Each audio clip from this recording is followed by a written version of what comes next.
Bonjour à tous, bienvenue à cette nouvelle édition de la ISFAR 2022 et notamment pour ce symposium organisé par la société Draeger sur une thématique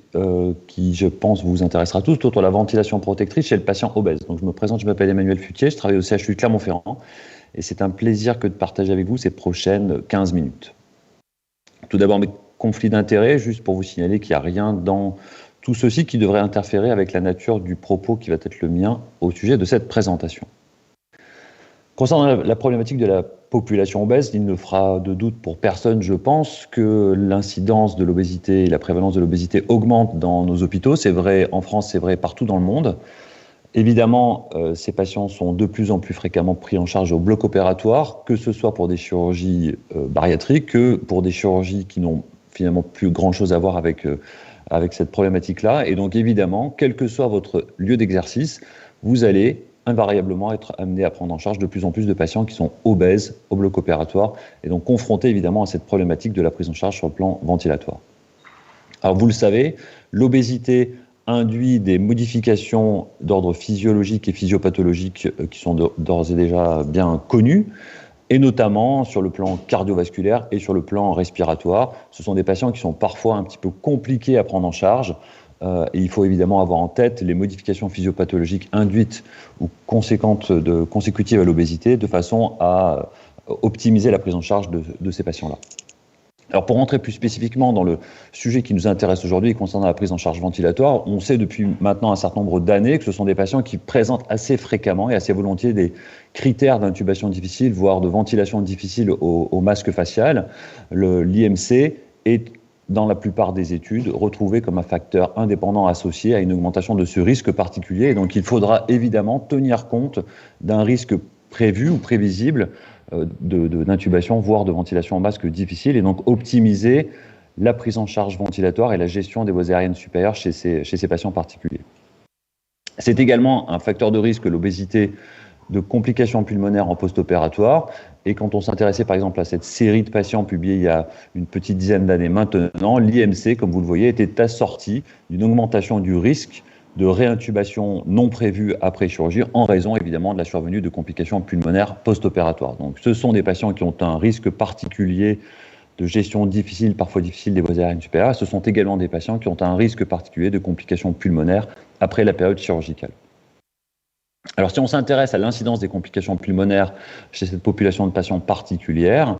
un certain nombre de travaux se sont intéressés tout spécifiquement à la population des patients obèses ces dernières années, dont ce travail, l'étude PROBES, publiée il y a 4 ou 5 ans maintenant dans le JAMA par l'équipe du groupe PROVE. Et dans cette série, on aura l'occasion de reparler de ce travail. Vous voyez que l'incidence des complications pulmonaires post-opératoires dans les 5 jours suivant la chirurgie a été d'à peu près 22%, donc ça veut dire qu'un patient sur 5 sur le millier de patients inclus, présenter au moins une complication pulmonaire dans les 5 premières journées post-opératoires.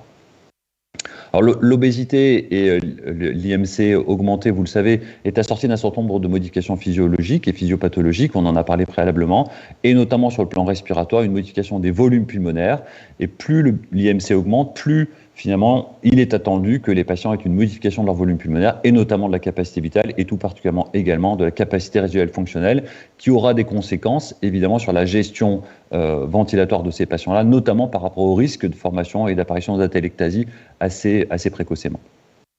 Alors les atelectasies, c'est un problème particulièrement prégnant chez cette population de patients obèses. Vous savez que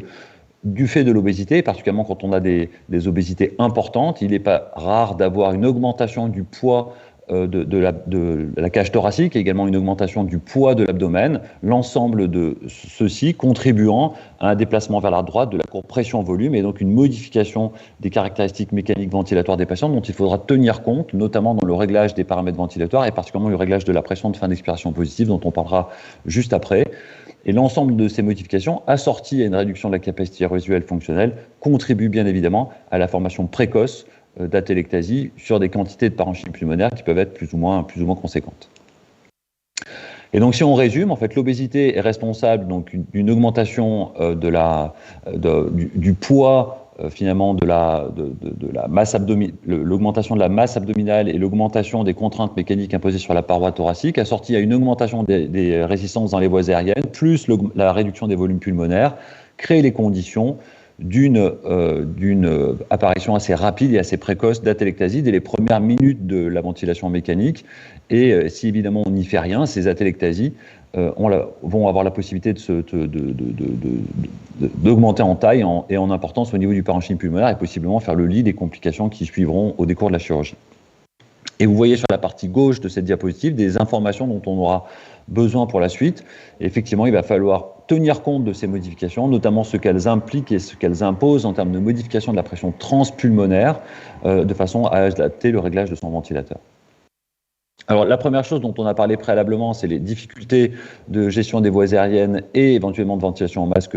chez ces patients-là. Donc, il faudra évidemment optimiser la prise en charge ventilatoire dès les toutes premières minutes. Ce que je veux dire par là, c'est améliorer les conditions de l'oxygénation et notamment travailler sur l'amélioration de la préoxygénation. Et avec mes amis Jean-Michel Constantin et Semer Jaber, on a eu l'occasion il y a quelques années de travailler sur cette question-là. Et on avait pu faire la démonstration que l'utilisation de la ventilation non invasive dans ce contexte particulier, par rapport à une préoxygénation conventionnelle, permettait d'améliorer de façon assez significative les volumes pulmonaires et notamment limiter la perte de volume pulmonaire, notamment limiter la perte de capacité résiduelle fonctionnelle ou end expiratory long volume, comme vous le voyez en abscisse sur le schéma. Et effectivement, après intubation, la VNI permettait, par rapport à une préoxygénation conventionnelle, de limiter cette perte de volume de fait, limiter probablement la formation d'atelectasie, même si la quantité d'atelectasie présente au niveau du parenchyme pulmonaire n'était pas strictement évaluée dans ce travail. Toutefois, la VNI, son bénéfice disparaît extrêmement précocement dès lors que l'on retire la pression, c'est-à-dire dès lors qu'on retire le masque pour intuber le patient. Et donc, dans ce travail, on avait également testé la possibilité d'y adjoindre la réalisation d'une manœuvre de recrutement alvéolaire après l'intubation orotrachéale. Et effectivement, ça permettait de retrouver des niveaux qui étaient ceux précédant l'induction de l'anesthésie par rapport, encore une fois, à la VNI seule et par rapport à la préoxygénation seule. Et de façon non surprenante, l'amélioration de ces volumes pulmonaires était également assortie d'une amélioration de l'oxygénation de façon très significative sur cette population de patients. Alors vous le savez, il y a des recommandations qui ont été publiées il y a 2 ans maintenant autour de la pratique de la ventilation mécanique au bloc opératoire, et il est désormais recommandé d'appliquer des réglages de type protecteur chez le patient chirurgical, un peu à l'image de ce qui est fait depuis quelques années en réanimation. Et ces recommandations insistent assez clairement sur le fait qu'il faut utiliser une stratégie utilisant un petit volume courant, avec un volume courant qui doit être entre 6 et 8 ml par kilo de poids idéal théorique. Et la ZIP, c'est-à-dire le fait d'appliquer une PEP nulle, n'est aujourd'hui plus recommandé. Il est proposé dans ces recommandations de commencer avec un réglage de son volume courant entre 6 et 8 ml par kilo de poids idéal théorique et une PEP de 5 cm d'eau. Mais comme on va le voir, ces réglages-ci, s'ils peuvent être appliqués de façon assez large chez une population de patients non obèses, ils ne s'appliquent malheureusement pas, en tout cas pour ce qui concerne la pression de fin d'expiration positive, chez le patient obèse qui relève de niveaux de pression de fin d'expiration positive beaucoup plus importants. Ça a été assez joliment illustré par ce travail publié dans l'anesthésiologie en 2018, et vous voyez très bien qu'il s'agisse d'une chirurgie ouverte et a fortiori d'une chirurgie laparoscopique, donc avec une augmentation supplémentaire de la pression intra-abdominale liée à l'insufflation du pneumopéritoine. Ça sera la même chose si vous faites de la chirurgie robot-assistée et particulièrement en position de Trendelenburg. Les niveaux de PEP définis comme optimaux sur un paramètre de tomographie par impédance électrique sont significativement corrélés ou associé à l'augmentation de l'IMC. En clair, plus l'IMC va être élevé, plus il est probable que vous ayez besoin de niveaux de PEP élevés et que ces niveaux de PEP soient considérés comme optimaux chez le patient ventilé. Alors, la fameuse étude PROBES dont je vous parlais précédemment, elle a cherché à tester quelle pouvait être la plus-value d'un niveau fixe de PEP de 12 cm d'eau assorti à la réalisation de manœuvres de recrutement alvéolaire par rapport à un niveau minimal de PEP de 4 cm d'eau. Et ils n'ont pas réussi dans ce travail à mettre en évidence de différences significatives en termes de complications pulmonaires post-opératoires, donc encore une fois, en comparant 4 cm d'eau et 12 cm d'eau de pression de fin d'expiration positive.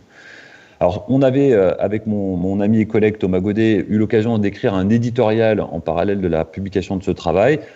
essentiellement pour alerter sur probablement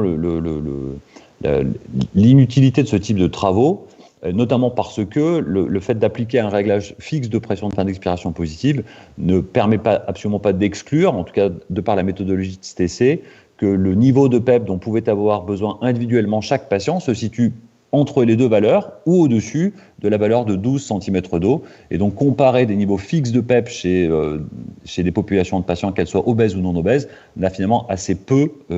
d'intérêt. Ce d'autant qu'il existe, et vous le savez probablement, une énorme variabilité inter- et intra-individuelle concernant notamment les effets de la PEP. Une PEP évidemment trop importante pourra réaliser les conditions ou exposer le patient à un risque de surdistension, là où à l'inverse, une PEP insuffisamment importante exposera le patient, et notamment son poumon, à un risque de collapsus télé-expiratoire et à la formation d'atelectasie. D'où la nécessité d'individualiser ou de personnaliser notamment le réglage de la pression de fin d'expiration positive. C'est vrai chez le patient obèse et ça l'est également évidemment chez le patient non obèse, mais ça prend toute sa saveur chez le patient obèse. C'est un peu la philosophie des recommandations qui suggérait d'individualiser le réglage de la PEP en utilisant chez le patient non obèse notamment, mais probablement également chez le patient obèse, l'information rendue par la pression motrice. Comme vous le savez, la pression motrice, c'est la différence qu'il y a entre la pression de plateau, donc la pression à la fin d'une pause téléinspiratoire et la pression de fin d'expiration positive réglée sur votre ventilateur. Ça reste évidemment vrai chez le patient obèse, comme ça l'est chez le patient non obèse, à la limite près que pour des contraintes mécaniques ventilatoires qui sont celles dont on a parlé précédemment, notamment l'augmentation de la masse abdominale et l'augmentation du poids et de la masse de la paroi thoracique, les patients obèses peuvent avoir une augmentation de la pression pleurale, rendant les objectifs cibles de pression de plateau et de pression motrice différents par rapport à ceux qu'on a l'habitude de cibler chez le patient non obèse. Ce qui nous renvoie évidemment à la notion de pression transpulmonaire dont on a brièvement parlé précédemment. Et effectivement, l'enjeu de la ventilation au bloc opératoire comme en réanimation, notamment dans un objectif de limitation du risque de collapsus télé-expiratoire, c'est de maintenir une pression transpulmonaire télé-expiratoire positive. Donc la différence entre la pression à l'intérieur de l'alvéole et ce qu'il y a à l'extérieur de l'alvéole, cette pression, ce différentiel de pression doit être maintenu positive, de sorte à éviter un collapsus de l'alvéole en télé-expiratoire et évidemment la formation d'une atelectasie. Les avantages ou les objectifs sont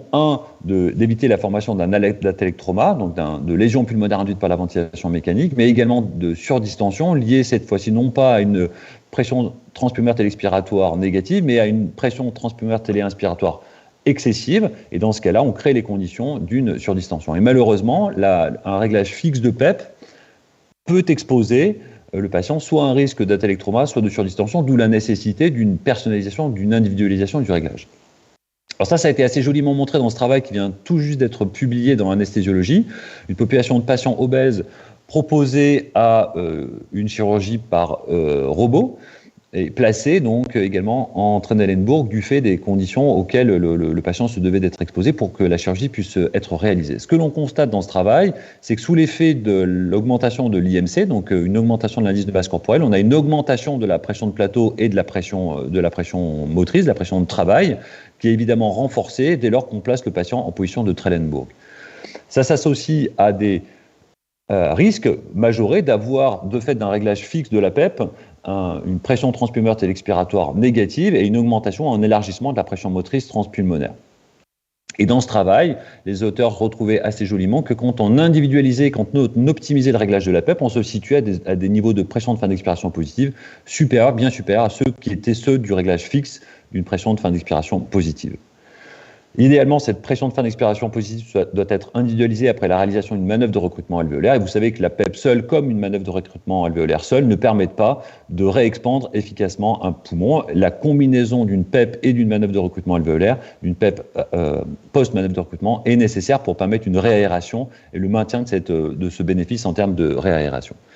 Et donc, si l'on synthétise les quelques minutes dont on vient de parler, évidemment, le patient obèse est un patient particulièrement à risque sur le plan ventilatoire, ce qui justifiera évidemment d'optimiser les conditions de sa préoxygénation, de fait à prévenir ce risque d'intubation et de ventilation au masque difficile. C'est un patient qui a un risque particulier de complications pulmonaires post-opératoires, et à ce titre-là, il faut probablement, particulièrement chez ce patient, cibler des réglages individualisés du ventilateur, notamment les niveaux de PEP, réaliser évidemment des manœuvres de recrutement alvéolaire et garder en tête que les objectifs de pression de plateau et de pression motrice sont différents de ceux du patient non obèse. Je vous remercie pour ces quelques minutes et je vous souhaite une bonne fin de de symposium et une bonne fin de ISFAR 2022. Bonne fin de journée à tous.